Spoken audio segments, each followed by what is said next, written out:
सदगुरु जोगी पीर धाम से समझेंगे बाबा जी की तन मन धन की सेवा से क्या फल मिलता है।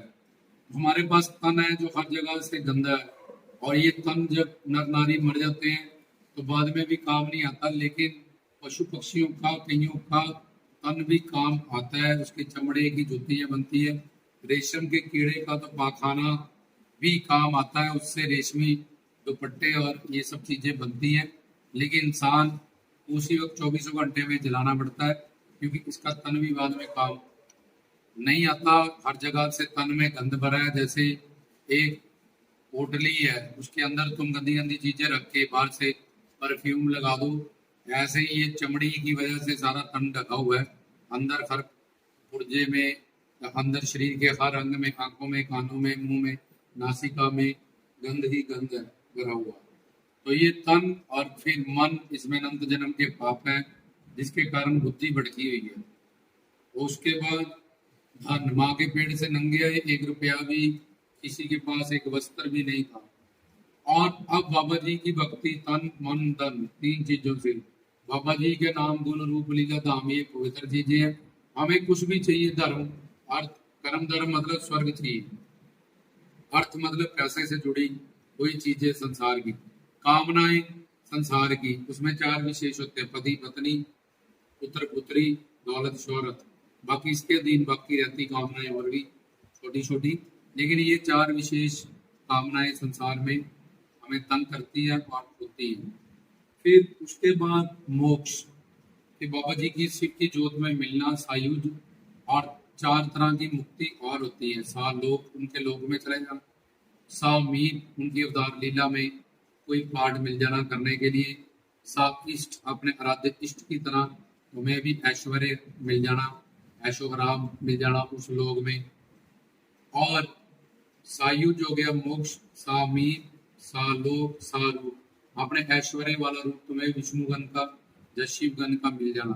तो ये चारों फलदायक 5 देव उपासनी होती है, आदिशक्ति दुर्गा, विष्णु जी, शंकर भगवान, गणेश जी और सूर्य। लेकिन इनके साथ रूल है, और कलयुग में शिव भक्ति प्रधान रहती है।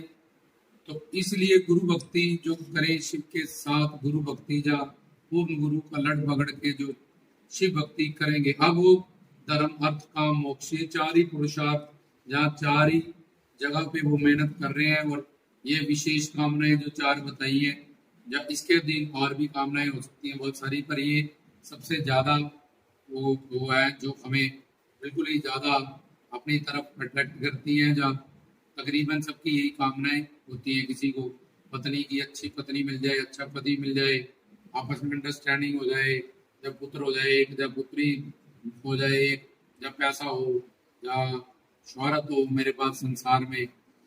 तो ये सारी चीजें अब तब मिलेंगी जब हमारा बर्तन बनेगा इसके प्रति। अब भगवान तो परम शक्ति है, और परम शक्ति जैसे तुम जेई को बोलो मुझे बिजली दे दो, देने को तैयार है, लेकिन तुम्हारे पास अगर तारा ही नहीं है तो कहाँ पे वो तुम्हें बिजली देगा। तो उसके लिए तुम्हें एक बर्तन चाहिए, जहाँ पे जो तुम मांगने गए हो वो दात आए, प्लस वो बर्तन साफ होना चाहिए। जैसे उस बर्तन में तुम्हारी थाली में तुम लंगर खाने को गंदी चीज आएगी, तुम उसको नहीं खाते हो, तो वो बर्तन भी चाहिए, बर्तन साफ भी होना चाहिए, और उसका तला भी चाहिए। 3 चीजें चाहिए, नहीं तो उसमें वो दात आएगी तो नीचे तला ही नहीं है, गिर जाएगी। तो इसके लिए कोई भी कृपा पाने के लिए तन मन धन की सेवा बताई गई, तीनों का एक बराबर फल है। अब गुरु का और बाबा जी की तन से जीवा हम भी गृहस्थ जीवन में होते हैं, जब बाबा जी जब सदगुरु की भी तन की सेवा उनके लाखों लोगों को तारना है। इसलिए जो तन की सेवा किसी किसी को मिलती है, बहुत सौभाग्य से मिलती है, कभी कभी मिलती है बहुत बड़ी ऊंची, किसी की प्रारब्ध उसने बनाई हो इतनी, या उसकी पीछे हो, जब उनकी दया करुणा उन पे हो, ये बहुत सारे कारण होते हैं। तो ये तन की सेवा, मन की सेवा, अब जो तन से बीमार है वो नहीं कर सकते हैं तन की सेवा। जब कुछ लोग बंदे बहुत ज्यादा बिजी, उनके पास पैसा बहुत है, लेकिन वो तन की सेवा नहीं कर सकते हैं, या शरीर अलाउ नहीं करता। या कई लोग तो शर्म भी करते हैं कि ये अब मैं झाड़ू पोछा करूंगा, ये करूंगा, वो करूंगा, मैं इतना बड़ा डेजिग्नेशन है। और कुछ लोग नीचो ऊंच करे में जितना ऊंचे होते हैं उतने निमाने डाउन टू अर्थ भी होते हैं। ये सब बातों को समझते हैं। तो पहली तन की सेवा, दूसरी मन की सेवा, के मन बुद्धि का जुड़ाव करो बाबा जी के कीर्तन नाम गुण रूप लीला धाम से, सदगुरु से, उसकी सोच से अपनी सोच को जोड़ दो, उसके चरणों में मन बुद्धि का समर्पण करो और उनका बताया गया सिमरन करें। तो ये मन की भक्ति। और फिर धन, तो इसमें से पहले धन है, पहले धन फिर तन फिर मन। तो तीनों का फल तो एक बराबर है, लेकिन धन से सबसे ज्यादा आसक्ति है और धन संसार में खर्च करने का कोई लिमिट नहीं है। ये देखाओ, वो देखाओ, ये खाओ, ये पहन लो, वो पहन लो, कितना भी खर्च करके संसार में फिर वही फटीचर हाल ही रहता है। इसलिए धीरे धीरे प्रैक्टिस हो, पहले धन से थोड़ी आसक्ति जाए। इसलिए दसवंध दान का नियम बनाया कि तो तुम शिष्य हो, तुमने नाम लिया है या तुम बाबा जी से जुड़े हो, तो ये 9 हिस्से तुम्हारे हैं दसवंध। तो ये 9 हिस्से तुम्हारे ठीक ठीक रहे और वो 10वां हिस्सा 10 गुना मल्टीप्लाई हो गया तुम्हारा परलोक और लोग सवारे। इसलिए तुम्हें हुक्म है कि दसवंध दान किया जाए। तो ये तन से, मन से, धन से, तीनों से सेवाएं होती हैं। तीनों से, इससे पाप भस्म होते हैं। क्योंकि पाप भस्म होएंगे जब हमारे पास नौकरी नहीं, जब बच्चा नहीं, जब दुकान नहीं चल रही, जब कोई बीमारी। ये क्यों है ऐसा? क्योंकि हमारे पाप हैं इसके पीछे खड़े हुए। इन पापों को हमने भस्म करना है, इससे बड़ा कर्म करना पड़ेगा। जब इसको एक पवित्र चीज से जोड़ना पड़ेगा जिसके साथ ये जुड़ के जुड़ाव होके भस्म हो जाए। तो उसके लिए तन मन धन की सेवा बताएगी। सेवा का ही दूसरा नाम भक्ति होता है। तो पहले तन से, अगर तन तंदुरुस्त नहीं है, जब बहुत ज्यादा फंसे हुए हैं संसार में, गृहस्थ जीवनों में, तो धन से दान करें। अगर धन नहीं है, तन से सेवा करें। तन और धन दोनों नहीं है, मन से भक्ति करें। तो ये तीनों का एक बराबर, क्योंकि अगर तुम धन दान करोगे तो वहां पे कोई तन की सेवा करने वाला हो, तभी वो मंदिर मस्जिद जहाँ कोई भी तीर्थ स्थान तैयार होगा, वहां तन से सेवा करने वाले हैं। और वहां तन से सेवा करने वाले भी हैं और धन का दान कर, लेकिन मन से वहां कोई भजन कीर्तन सत्संग करने वाला ही नहीं है, वो भी। इसलिए एक दूसरे पे ये तीनों चीजें जुड़ी हुई है, तीनों का एक बराबर फल आता है। कुछ लोग देखते हैं कि मैं मन की शरणागति नहीं कर पाता हूँ, जहाँ मैं तन से उतनी सेवा नहीं कर पाता हूँ, इसलिए मैं अपने धन से अपनी प्रारब्ध बना के रखूं, या अपना वो बर्तन बनाऊं। जैसे राजा बलि ने धन के जोर पे ही वैकुंठ धाम ले लिया, राजा हरिचंद ने भी अपना सब कुछ दान करके वैकुंठ धाम में वो चले गए थे। ऐसे बहुत सारी एग्जाम्पल हैं जिन्होंने धन भी सही गुरु के सानिध्य संत मत में दान करके, उनकी सलाह से, उनकी आज्ञा से जो जो उन्होंने कहा, अपनी प्रारब्ध और अपनी पात्रता को ना बना लिया, ताकि धर्म अर्थ काम मोक्ष जो भी उनकी कामनाएं थी वो पूरी हो जाए। तो तन मन धन की सेवा से मन की शुद्धि होती है और पाप भस्म होते हैं। और जो हमें चाहिए, वट एवर द डिजायर, हमारी जो पात्रता है कि वो चीज हमारी झोली में आए, हमारे जीवन में आए, हम पे वो रहमत हो जाए, हमें वो दात मिल जाए, उसके लिए हमारा बर्तन तैयार हो जाता है, उसके लिए हमारी प्रारब्ध तैयार हो जाती है, तो हमें वो चीज फलदायक हो जाती है।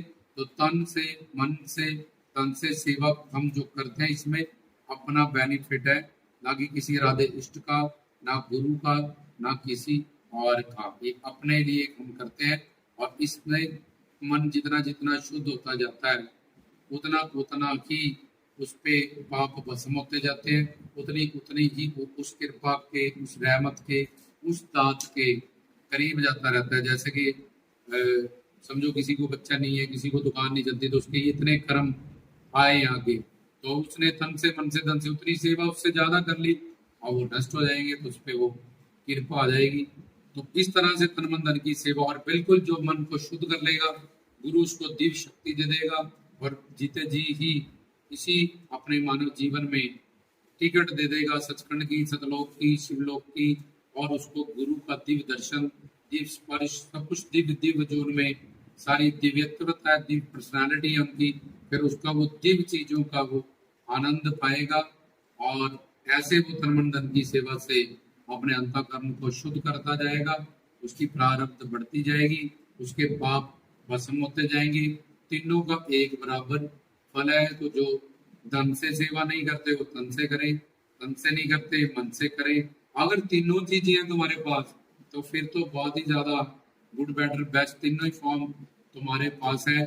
धन का दान करें, तन से सेवा करें, मन से चौकी में जब वो सिमरन करें, बाबा जी नाम गुरु रूप लीला धाम की भक्ति से मन का जुड़ाव करें, तो इससे फिर दिन दुगनी और रात चुगनी स्पीड से प्रारब्ध बढ़ेगा, बर्तन बढ़ेगा। जो भी फल हम परमात्मा ईश्वर गुरु से चाहेंगे, शिव से चाहेंगे, वो जरूर महीने बाद, 6 महीने बाद, 2 महीने बाद, साल बाद, जैसे ही हमारी प्रारब्ध तैयार होगी वैसे ही वो फल हमें मिल जाएगा। क्योंकि अगर कृपा से वो मिल भी जाएगी तुम्हें वो चीज, तुम्हारे प्रारब्ध में नहीं है, तुम्हारे पास वो टिक नहीं पाएगी, तुम उसको खो दोगे क्योंकि तुम्हारी प्रारब्ध ने उसको सपोर्ट नहीं किया। वो तो करना, ऐसा समझो तुम्हें 1 करोड़ रुपए आ गया लेकिन तुमने खर्च दिया, जब बर्बाद कर दिया, हॉस्पिटल में लग जाए, तो पहले प्रारब्ध तुम्हारी बनाते भी है, उनसे तुमने दात पानी है तो तुम्हारे लिए वो सफल हो और उसको तुम्हें जो तुम्हारी झोली भरे, वो सारी जिंदगी के लिए तुम्हें वो खुशी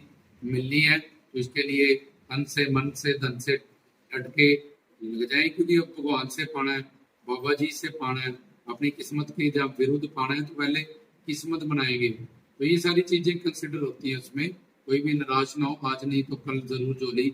सही गुरु, सही ज्ञान और ये सब बातों को समझ के कुछ भी पाया जा सकता है। जय बाबा।